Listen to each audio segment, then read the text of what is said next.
Merci pour ce Dieu. Merci. Merci de nous bénir. Merci de nous enseigner. Merci de nous rendre disponibles pour toi. Au nom de Jésus, nous avons prié. Amen.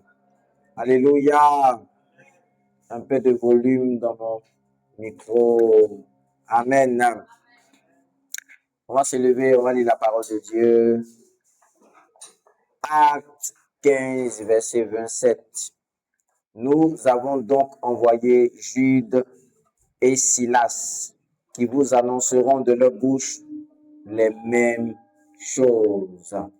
Nous avons donc envoyé Jude et Silas qui vous annonceront de leur bouche les mêmes choses. Une dernière fois, Acte 15, verset 27. Nous avons donc envoyé Jude et Silas qui vous annonceront de leur bouche les mêmes choses. Amen. On peut se rasseoir. Alors, reste pour riche, cours vite. Viens rapidement. On va faire quelque chose. Viens, monte ici. Ok. Tiens. Bon. Il va nous donner le résumé du culte d'hier et du culte passé. Le résumé du culte passé. Amen, amen. Amen, amen. Alors, le dimanche passé, le dimanche 11, le dimanche 6, le dimanche passé, le dimanche 4 juillet, le nom mariage. Je continue avant de commencer le résumé pour le dimanche 50.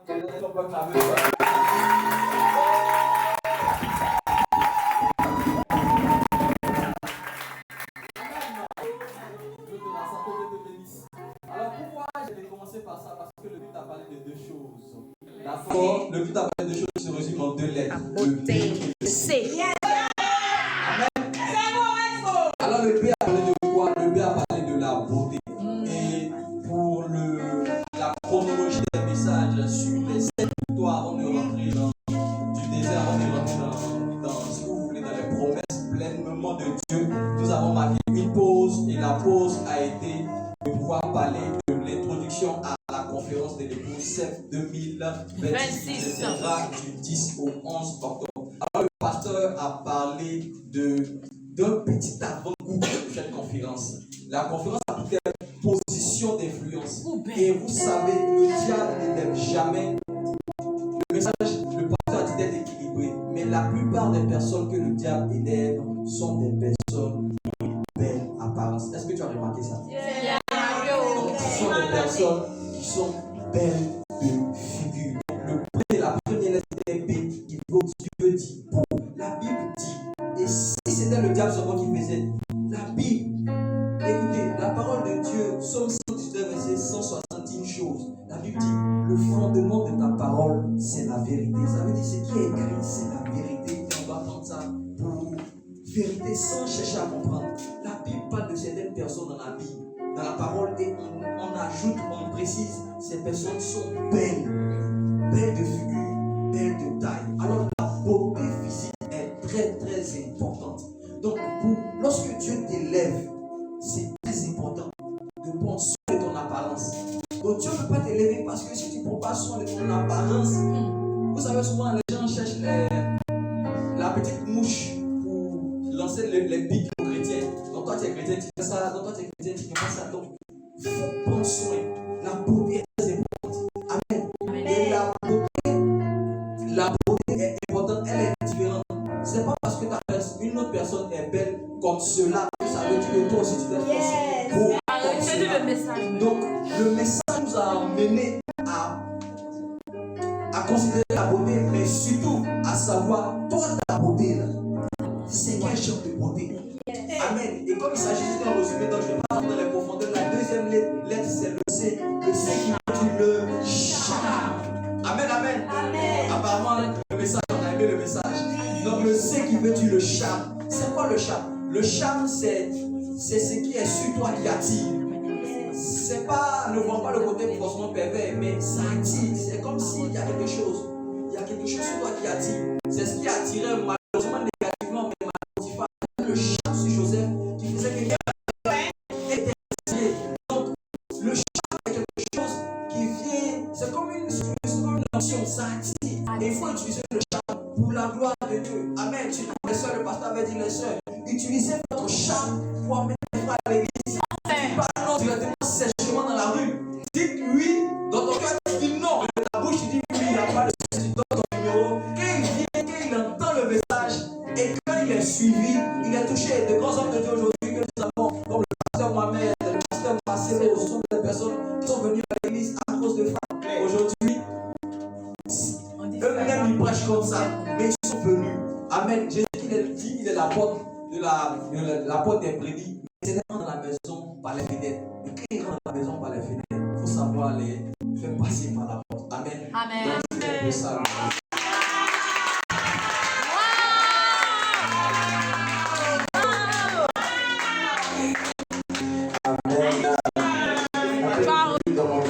C'est quoi on a entendu?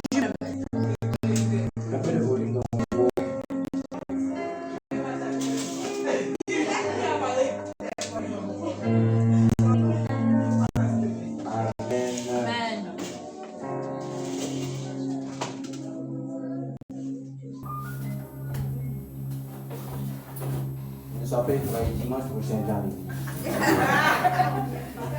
Ne sois pas effrayé. Ne sois pas effrayé. Aujourd'hui c'est Rasbo riche, demain ça peut être Ismaël, ça peut être Sephora, ça peut être Jonathan, ça peut être Emmanuela, ça peut être Loïc, ça peut être Sophonie, ça peut être Enoch, ça peut être Mita, ça peut être Alvina. Je suis très sérieux. Et je vais t'appeler ici. Tout le monde va savoir que tu n'as pas bossé. Tout le monde saura. Et si tu ne peux pas dire pour le culte. Et puis, il y a des gens, je ne vais pas dire le culte passé. Je vais dire le culte surpassé. Parce que je ne vais pas dépasser. Je ne vais pas dépasser les 1 mois. Donc, disons, surtout les 1 mois. Est-ce que tu sais, il y a des gens qui oublient même le thème même du dimanche. Mais c'est grave. Vraiment grave. Vraiment grave. Dimanche prochain, viens. Dis à ton voisin, dimanche prochain. Viens à l'église. Dimanche prochain, viens à l'église. Un peu de puissance dans mon micro. Je sens comme s'il n'y a pas de puissance dans mon micro. Alléluia. Deutéronome 7, verset 1. Lorsque l'Éternel, ton Dieu, t'aura fait entrer dans le pays dont tu vas prendre possession, et qu'il chassera devant toi beaucoup de nations, les Hétiens, les Girgasiens, les Amoréens, les Cananéens, les Phérésiens, les Héviens et les Jébusiens ivoiriens, 7 nations plus nombreuses et plus puissantes que toi. Amen. Donc, avant d'entrer dans la terre promise, ils ont dû traverser 7 nations. 7 nations. Il y avait les Hétiens, les Girgasiens, les Amoréens, les Cananéens, les Phérésiens, les Héviens et les Jébusiens. Et on avait parlé d'une nation, c'était quoi? C'était quelle des nations? Bon, c'était la nation où on a parlé du sacré, qu'il ne faut pas mépriser les choses sacrées. Les choses sacrées, on ne doit pas les mépriser. Quand tu méprises les choses sacrées, toi-même tu appelles la mort sur toi sans le savoir. Les choses sacrées, comme la Sainte Seine, il y a des gens qui s'amusent avec la Sainte Seine. Au moment de la Sainte Seine, au lieu de prendre ce moment-là de façon sérieuse, ils ne prennent pas ça de façon sérieuse. La Sainte Seine. On a parlé de plusieurs choses. Le sacré. On a même dit que le temps est sacré. Les premières heures, tout ce qui est premier est sacré. C'est pour Dieu. Ta force. Vous savez, quand tu viens de te lever là, ce sont tes premières forces. Il y a des gens qui sont fatigués, c'est là ils prient. C'est quand tu es fatigué, tes faibles forces là, c'est là que tu donnes à Dieu. Mais là où c'était frais, tu as donné ça à autre chose. Alléluia. Le sacré est important. Et c'est vrai que dimanche passé, c'était un culte spécial. C'est parce qu'on devait parler de la conférence que nous sommes en train de préparer, que nous n'avons pas continué le message. Alors, la deuxième porte que nous allons entamer, c'est la foi. La foi. La foi. On a besoin de foi. La Bible dit le juste vivra par la foi. Et la foi dont je vais parler aujourd'hui n'est pas une foi comme nous l'avons déjà entendu, mais c'est le début de la foi, le commencement de la foi. C'est vrai, on dit la fin d'une chose vaut mieux que son commencement, mais s'il n'y a pas de commencement, il n'y aura pas de fin. Donc, tu dois commencer et puis tu vas finir. On ne finit jamais tant qu'on n'a pas commencé quelque chose. Et il est possible que le commencement soit plus difficile que la foi et que la fin. La fin d'une chose vaut mieux que son commencement, mais je vous assure, pour commencer une chose, c'est vraiment difficile. C'est vrai, sur le chemin, il y aura d'autres choses, mais pas que pour terminer, c'est facile, hein, mais pour commencer, c'est difficile. Parce que quand tu commences, il n'y a rien. Il n'y a rien. Vraiment rien. Pour ceux qui notent, Luc 17, verset 6.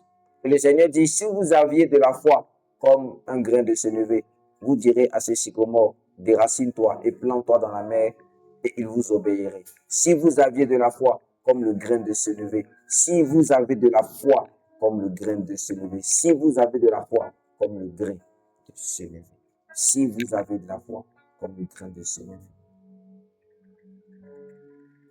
La foi dont je veux parler, c'est la foi qui n'est pas d'abord grande. Si tu veux, c'est une foi qui est grande, mais c'est une foi qui met, en fait, c'est une foi qui s'appuie sur le grand Dieu et qui croit que dans les petites choses, le grand Dieu peut se manifester. Je ne sais pas si on se comprend. Même dans les petites choses, le grand Dieu peut se manifester. Même dans les petites choses, le grand Dieu peut se manifester. C'est pourquoi je veux dire à quelqu'un, célèbre tes petites victoires comme de grandes victoires. Célèbre tes petites victoires. Souvent, on est très dur avec nous. Les gens de l'extérieur, quand ils te voient, ils voient que tu progresses. Mais toi, tu crois que tu ne progresses pas. Pourtant, tu es en train de progresser. Il y a des gens qui peut-être te prennent pour modèle. Toi-même, tu ne te prends pas pour modèle. C'est vrai, d'un côté, d'un point, c'est quand même bon. Mais souvent, on abuse. Et on est tellement dur avec nous qu'on a comme l'impression qu'on n'avance pas. Et c'est comme ça qu'on abandonne, on se décourage. Parce que tic au tac, on veut que la chose soit là comme ça. Célèbre tes petites victoires comme de grandes victoires. Tu n'es pas heureux parce que tu ne savoures pas tes petites victoires. Lorsque un enfant naît, il n'a même pas encore fini d'accomplir ce pourquoi il est venu sur la terre. Et en fait, il n'a même pas encore commencé. D'accord. En fait, En fait, même, il n'a rien fait. Tout ce qu'il fait, c'est crier, manger, chier. C'est tout ce qu'il fait. Mais quand il est né, on est tous contents. Un enfant.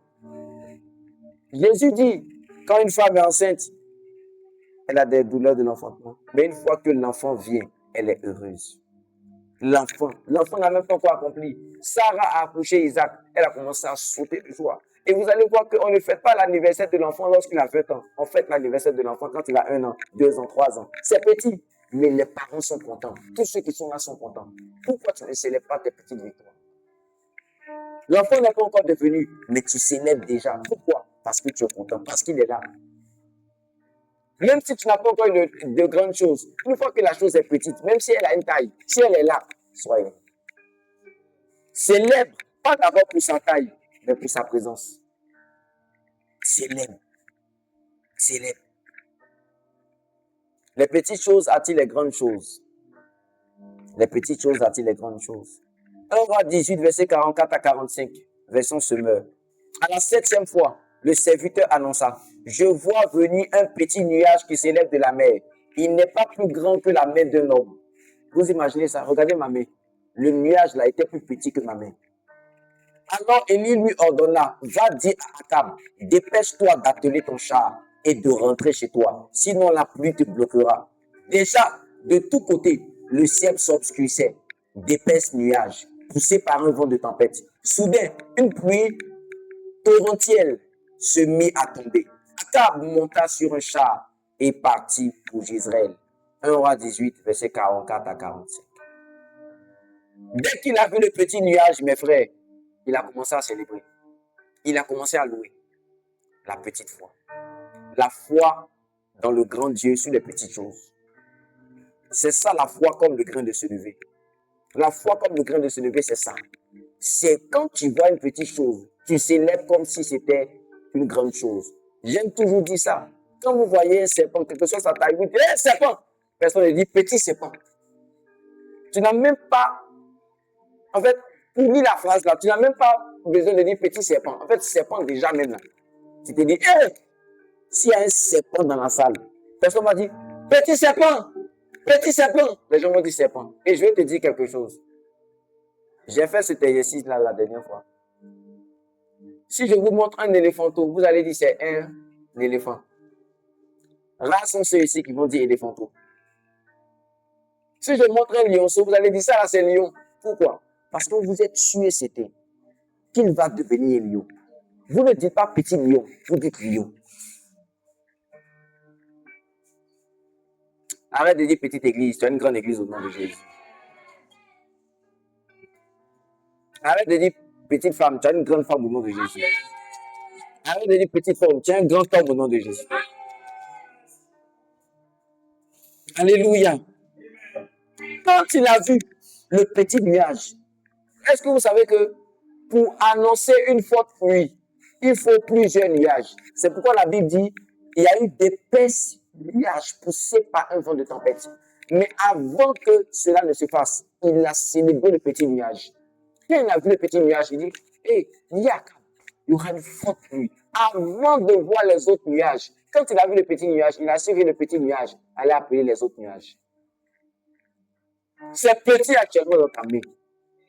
Mais c'est ce petit-là qui va appeler les autres. C'est petit, mais c'est ce petit-là qui va appeler les autres. Oui.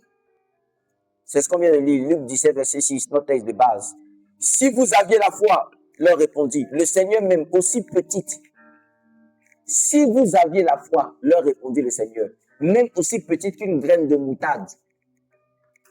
Vous pourriez commander à ce mûrier-là, arrache tes racines du sol et va te planter dans la mer et il vous obéirait. Ça veut dire que la montagne, en fait, Jésus est en train de te dire que ta foi que tu sembles être petite là, ça peut déplacer des grandes choses. Pourquoi? Parce que ce n'est pas forcément d'abord même la taille de ta foi. C'est sur qui tu mets cette foi-là. C'est sur qui tu mets cette foi. C'est sur qui tu mets cette foi.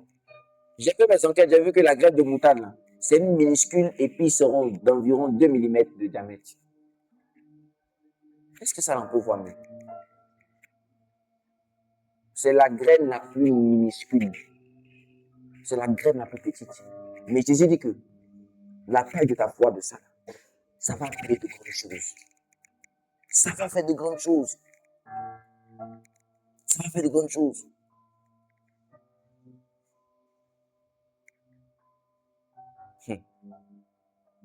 Jean 6, verset 9.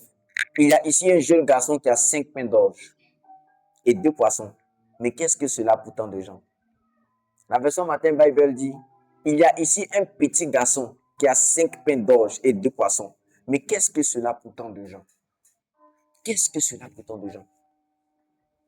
Vous savez que parmi les gens, parmi les enfants là, la Bible dit, ils ont compté les hommes, les femmes, sans compter les enfants. Ceux qu'on n'avait pas comptés, parmi eux là, il y avait un qui avait 5 pains et 2 poissons.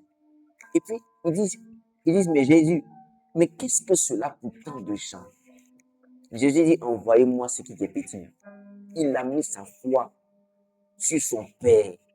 Parce qu'il a cru que dans les petites choses, Dieu peut faire de grandes choses. Dans les petites choses, Dieu peut faire de grandes choses.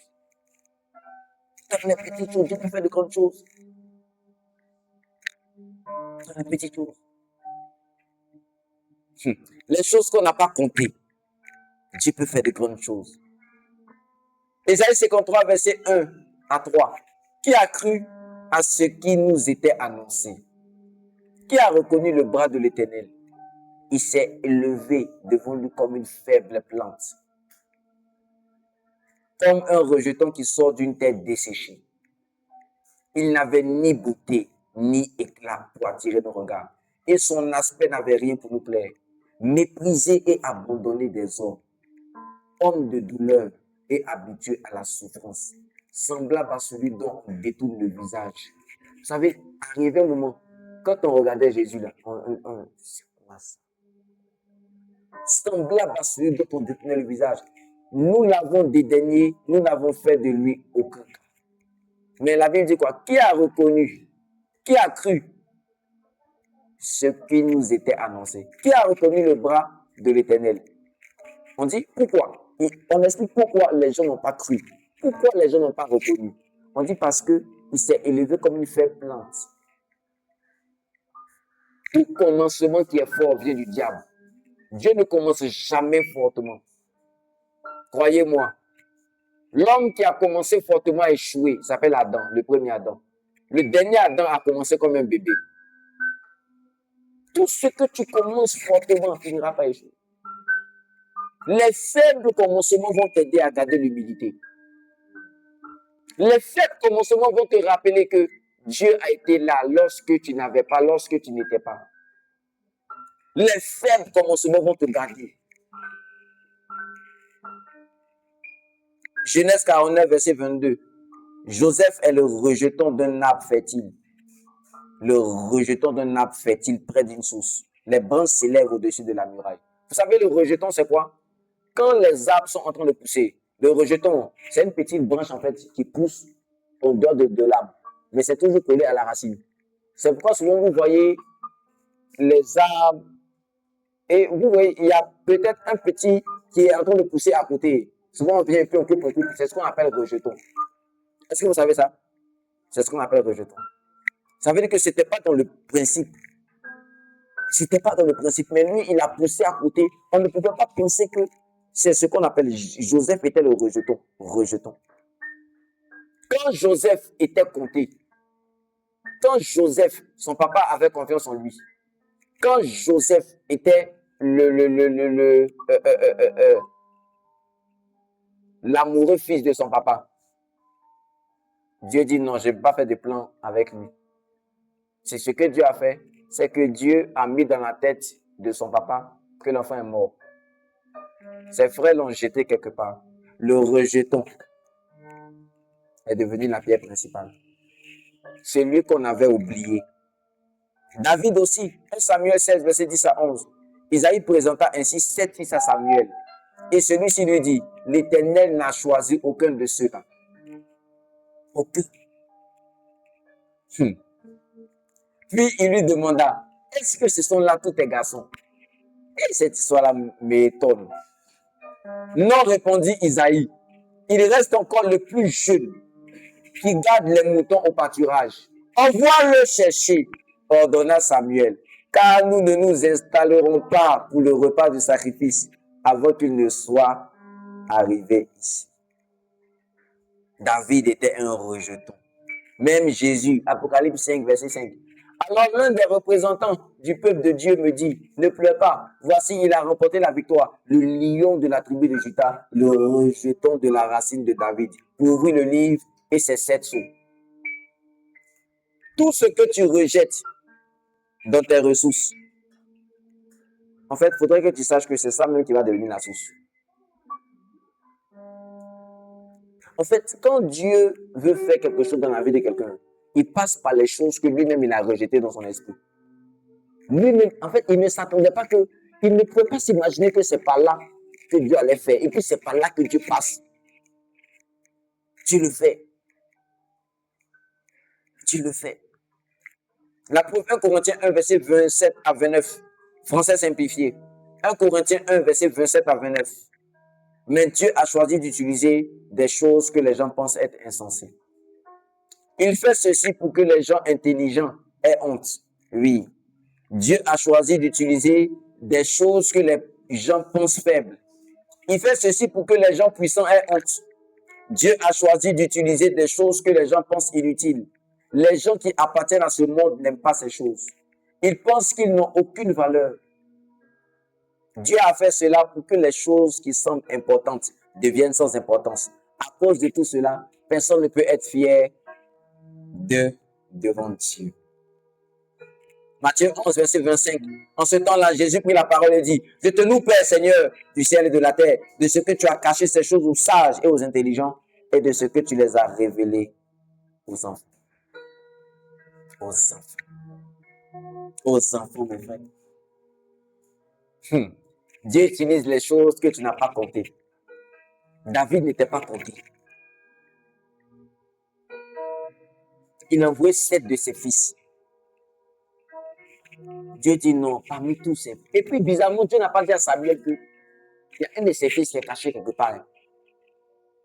Dieu envoie le prophète dans la maison d'Isaïe. Isaïe dit, envoie-moi tous tes fils parce que je dois prendre quelqu'un. C'est lui qui doit être roi. Il envoie tous ses fils. Mais Samuel ne connaît pas les enfants du monsieur que le monsieur lui-même. Le monsieur envoie tous ses enfants.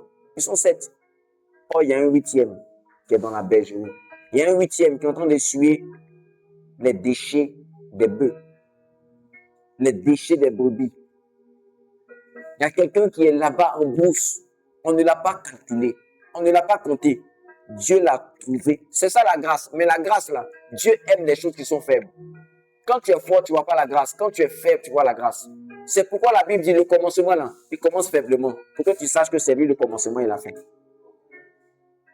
Tout ce que tu commences qui est fort, Dieu n'est pas dedans.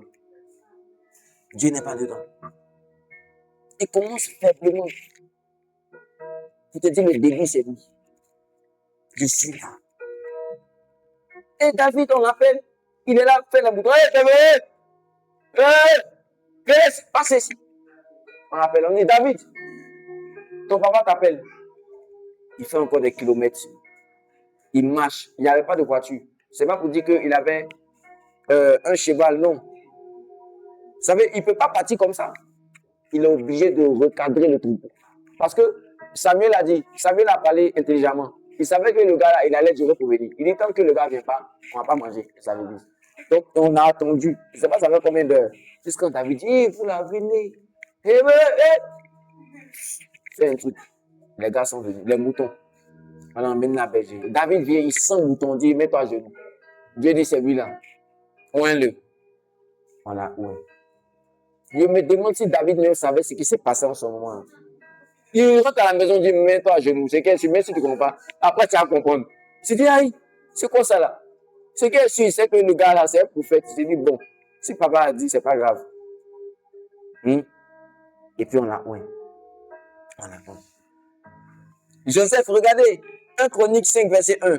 Fils de Ruben, premier-né d'Israël, car il était le premier-né. Parce qu'il souilla la couche de son père, son droit d'aînesse fut donné au fils de Jacob et au fils de Joseph, fils d'Israël. Toutefois, Joseph ne dut pas être enregistré dans les généalogies comme premier-né.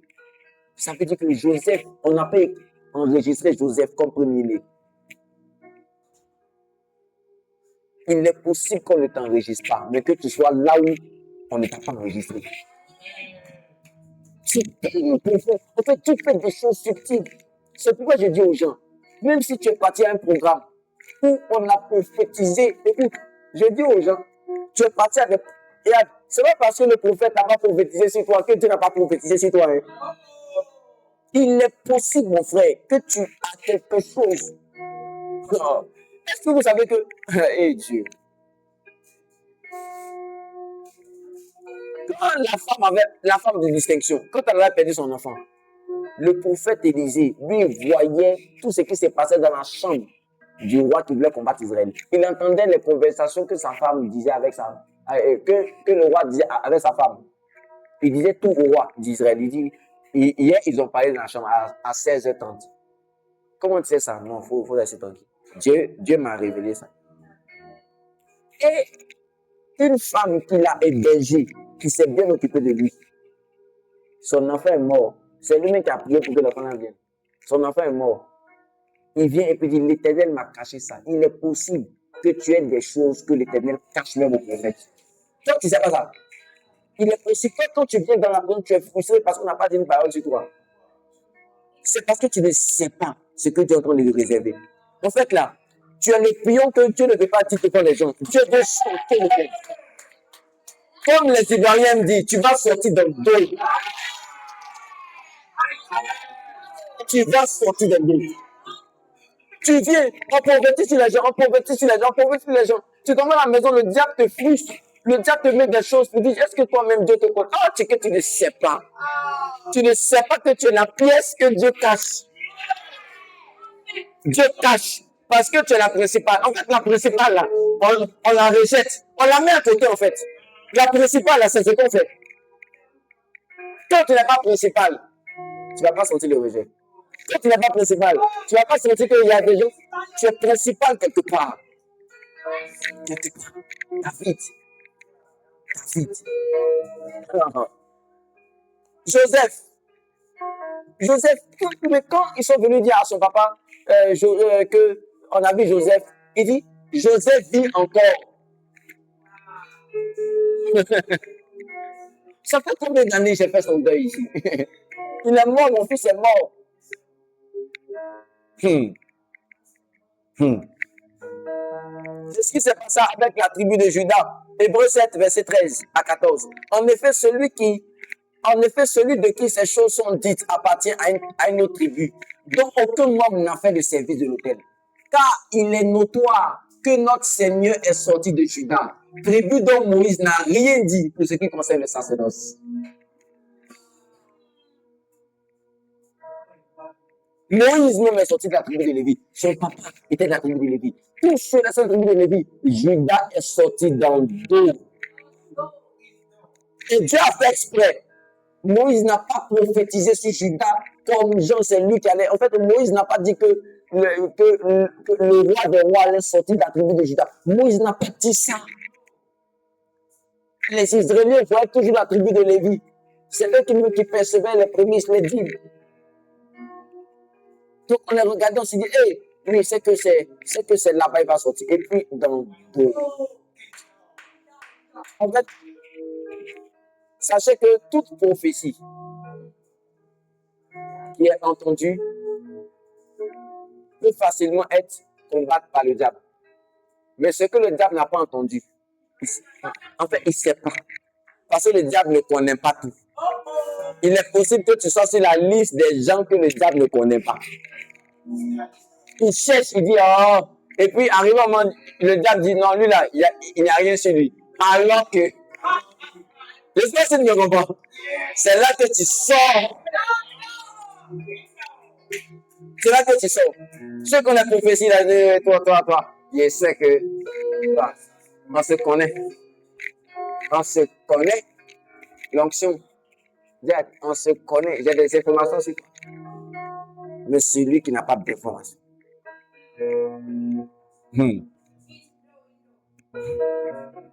N'oublie pas qu'il y a des appels Vibreur, il y a des appels sonneries, il y a des appels silencieux. Vous savez que le silence ne fait pas de bruit, mais ça impacte. Hein? Regardez d'abord dans le mariage, ou même dans les relations. Quand l'un fait silence, ça laissons tout tomber. Vous savez, il y a des gens qui font du vent. Bizarrement, vent qui fait bruit là. Mais il y a des vents. C'est vraiment un vent. Les vents même, mais ça ne fait pas bruit. Le vent qui fait bruit là. C'est là où peut-être il y a un arbre et puis tu as bizarrement, sinon, c'est pas le bruit du vent. Pourquoi quand tu es devant la mer, tu sens bien le bruit? C'est pas le bruit du vent qui sent, c'est la mer là, le vent entend de. Mais des autres moments, c'est tout le monde qui a fait ça. C'est ça, on dit, il est sorti dans le dos. Il est sorti dans le dos. C'est un pas. Tu sortiras dans le dos au nom de Jésus.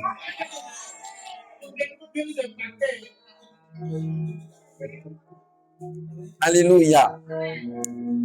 Matthieu 2, verset 6. Et toi, Bethléem, tête de Juda, tu n'es certes pas la plus petite. Ah non, j'aime ce passage.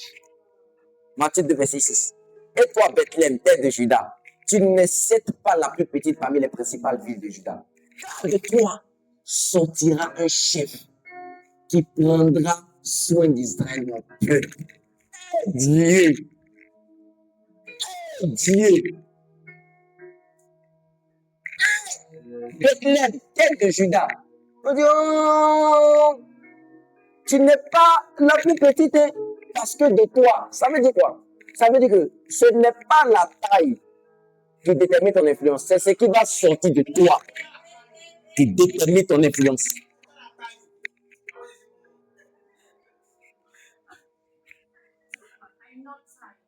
Oui, c'est la vérité. Pénina avait fait combien d'enfants avant que Anne fasse un enfant? Mais quand Anne a fait un enfant, son enfant là, c'était le père des prophètes de son temps. Tous les enfants de Pénina, on ne sait pas. Mais un enfant seulement qui est sorti.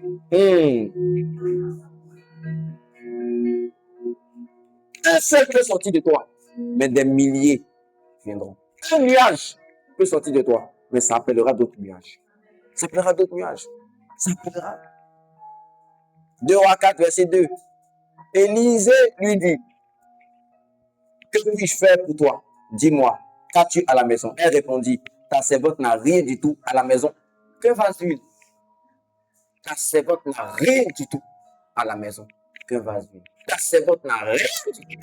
Mais ce vase d'huile a donné une richesse à cette femme. Elle a commencé un commerce. Elle a pu payer toutes ses dettes, etc. Pourquoi? Juste avec un vase d'huile. Un petit vase d'huile. Un petit vase d'huile. J'avais prêché ça la dernière fois pour dire, tu as peut-être des millions à la maison que tu négliges. Il y a quelque chose que tu as à la maison. Si tu commences à commercialiser, ça va appeler des millions. Juste ça. Que Dieu ouvre tes yeux au nom de Jésus. 1 Roi 17, verset 12. Et elle répondit, l'Éternel, ton Dieu est vivant. Je n'ai rien de cuit. Je n'ai qu'une poignée de farine dans un pot et un peu d'huile dans une cruche. Et voici, je ramasse 2 morceaux de bois. Puis je rentrerai, je préparerai cela pour moi et pour mon fils. Nous mangerons, après quoi nous mourrons. Ce petit truc-là, ça a appelé d'autres choses. Zacharie 4, verset 10. Car ceux qui méprisaient le jour des faibles commencements se réjouiront en voyant le niveau de la main, dans la main de Zorobabel. Ces 7 sont les yeux de l'Éternel qui parcourent toute la terre. Les faibles commencements. Les faibles commencements. Les faibles commencements.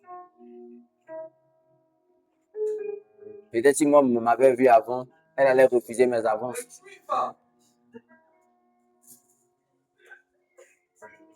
Quand moi-même je me regardais avant. Et avant, je pensais que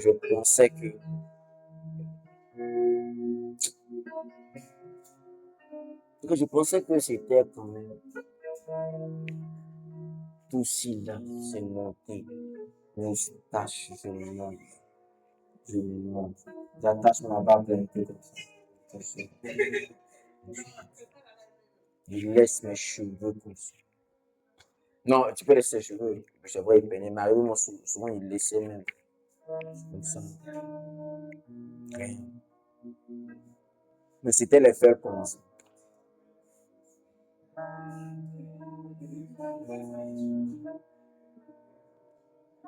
Tu peux voir une petite, tu sais que c'est elle. Mais à cause des faire commencement. De toute façon, on dit, terrain n'est jamais loin. C'est comme ça, femme, que tu négliges le dire. Demain, toi-même, tu vas t'asseoir. Tu vas t'asseoir et puis tu vas dire, ouais. Et ça sera fini. C'est la vérité. Mais, Ruth, moi-même, Boaz, même, je suis Boaz. Il y a ma parente qui vient d'un autre pays. Elle vient. Elle a perdu son mari là. Ses 2 enfants sont morts.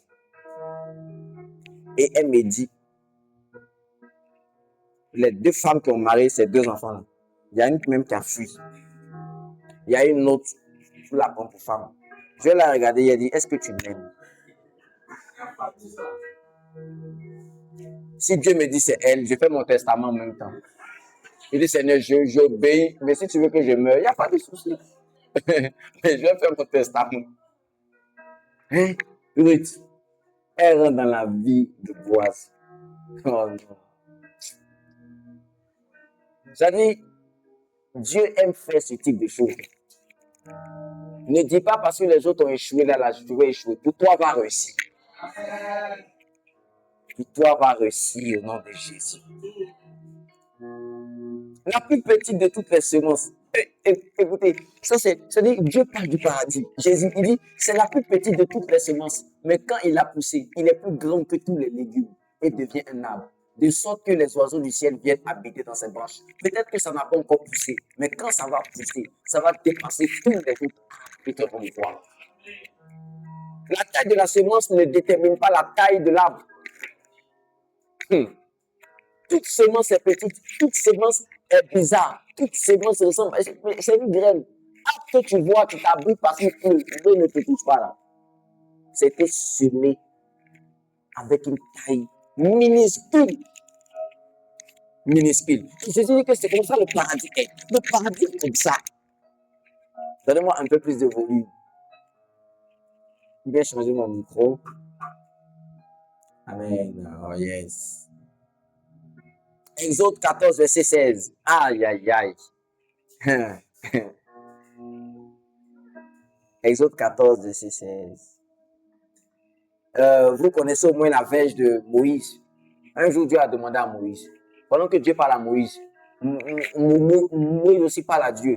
Moïse parle à Dieu. Non, tu me vois vers Pharaon. Tu as quoi? Pourquoi tu ne prends pas Aaron? C'est quel gamme ça? Tu peux partir par là, Pharaon. C'est le demande pardon. Il dit, bon, moi-même, je ne veux pas. Arriver au moment où il pose question à Dieu, Dieu répond. Il dit, bon, moi-même, bon, je ne veux pas. Je ne veux pas. Il dit, tu ne veux pas. Mets ta main sur ton. Quand il a vu l'air, il dit, Seigneur, je veux. Tu enlèves. Tu vas mourir ici. Moi, je t'appelle si tu ne veux pas.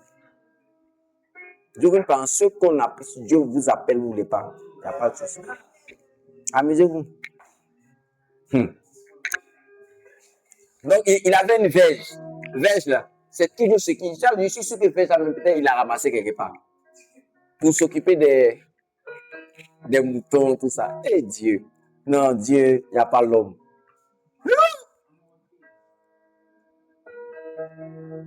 Est-ce que vous savez que c'est avec cette verge que la mer rouge s'est divisée? C'est qu'il a ramassé. Il dit, Exode 14, verset 16, toi, lève ta verge, étends ta main sur la mer et fends-la. Et les enfants d'Israël entreront au milieu de la mer à sec. Moi,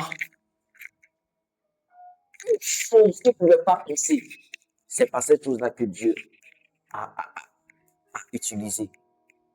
pour faire l'un des plus grands miracles, sinon le plus grand, dans le ministère de Moïse et dans l'Ancien Testament.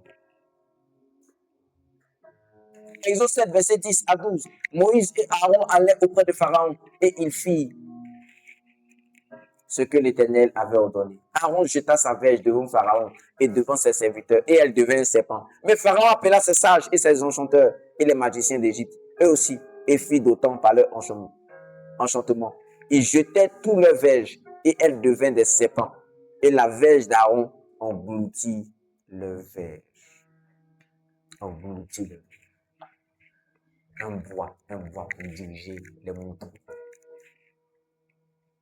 Il est possible que certaines personnes ont pris leur verge, ils ont jeté ça, puis ils ont continué. Parce que tu ne pouvais jamais penser que par cette verge-là, Dieu allait te délivrer de beaucoup de choses. Tu ne pouvais pas imaginer. Tu ne pouvais pas imaginer. Et moi, toute ma vie, les baumes que j'ai reçus, les grâces que j'ai reçues, c'est pas des gens que je ne pouvais jamais imaginer. En fait, je ne les ai pas comptés parmi ceux que je pouvais compter. J'ai fait ma liste. Souvent, quand tu es homme, tu fais ta liste et puis tu te dis que ça viendra de là. Ça viendra même pas de là. Ça viendra de l'autre. Et tu es choqué, tu es surpris. Et c'est comme ça que Dieu fait. Dieu aime faire ce type de choses. Qu'est-ce qui est petit dans ta vie que tu négliges? Qu'est-ce qui est petit dans ta vie que quand tu regardes, tu dis non, c'est petit. Moi, quand je regarde ça, je sais que, franchement, je ne vois pas une grande chose sortir de là. Parce que c'est petit. Il a regardé dans tout Israël. Je vous ai dit la dernière fois, pourquoi Dieu a choisi Israël? Parce qu'Israël était la plus petite et la plus faible de toutes les nations sur la terre. Israël n'avait rien fait. Maintenant, Dieu a regardé. Pendant que tout le monde était perdu, il a pris le plus perdu des plus perdus. Et puis il dit, bon, je vais le prendre pour éclater ma gloire. C'est ce qui se passe quand Dieu fait ça. Pour délivrer Israël pendant un moment, il a regardé dans la famille des plus pauvres. Le plus pauvre. C'est-à-dire que la tribu la plus petite, Manassé. C'est ça? Gédéon, il était de quelle tribu? Et puis, quand il arrive au fond, il prend encore, il sait pas comment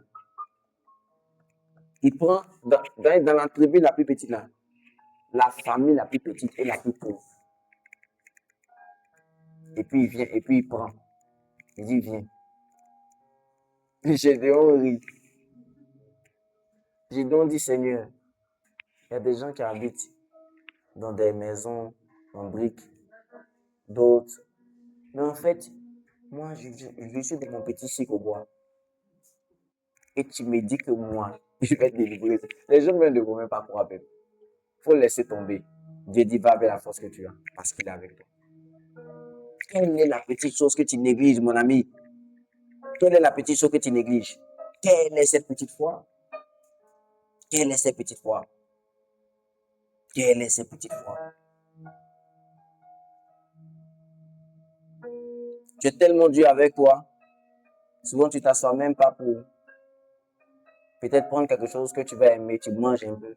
Et puis tu dis, je suis fier. Je suis fier de ce progrès-là. Au moins, voici, je bénis Dieu. Je bénis Dieu pour ce petit temps. Je bénis Dieu pour ça. C'est pour ça que tu es tout le temps triste. Tu es tout le temps triste. Tu es là. Tu veux que les choses viennent du tic au tac, du tac au tic, du tic au tac, du tac au tic, du tic au tac, du tac au tic.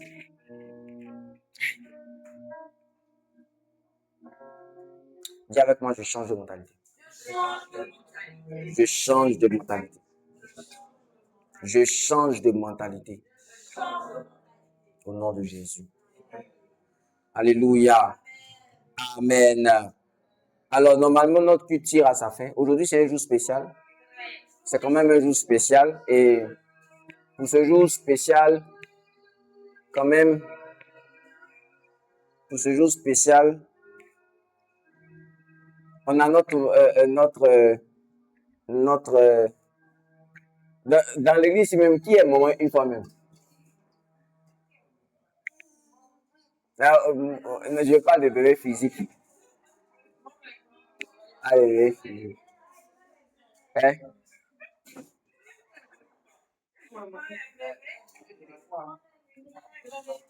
Alors, On avait eu miracle, aujourd'hui on a prodige.